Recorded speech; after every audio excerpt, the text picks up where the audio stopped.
North Korea will continue to remain Asia's troublemaker. Pyongyang has got an active missile program, and even worse, an active nuclear program. While North Korea's missile program is above all of concern to Japan and South Korea, its nuclear program and its nuclear tests are not only of concern within the region, but also beyond the region.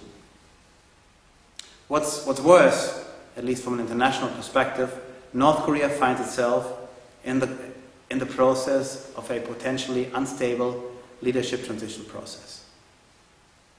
Earlier attempts and year-long attempts to verifiably and sustainably denuclearize North Korea have yet been unsuccessful.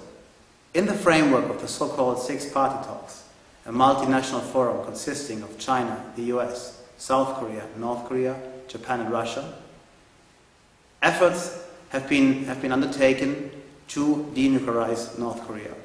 North Korea has many times in the past been offered economic, financial and energy aid in return for sustainable and verifiable commitments to denuclearize the Korean Peninsula.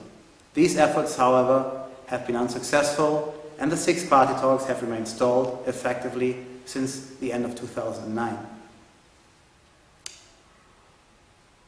These issues of a nuclear-armed North Korea have been of interest to our authors from the US, from China, from South Korea, and from Europe.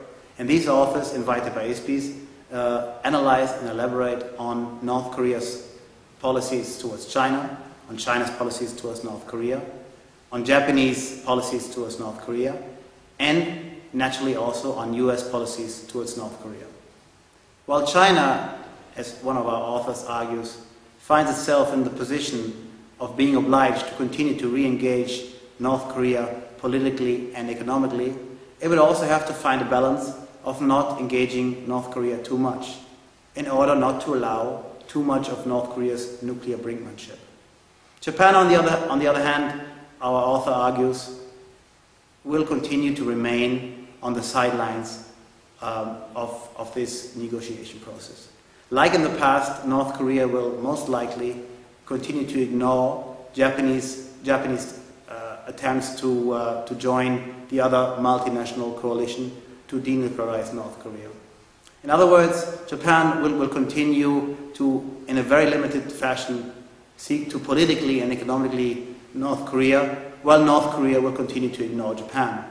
Not least because China, and not North Korea, and not Japan, has become North Korea's most important trading and business partner.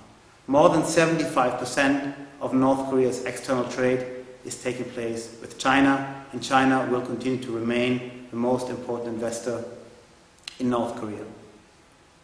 Washington, on the other hand, will be confronted with a number of policy choices.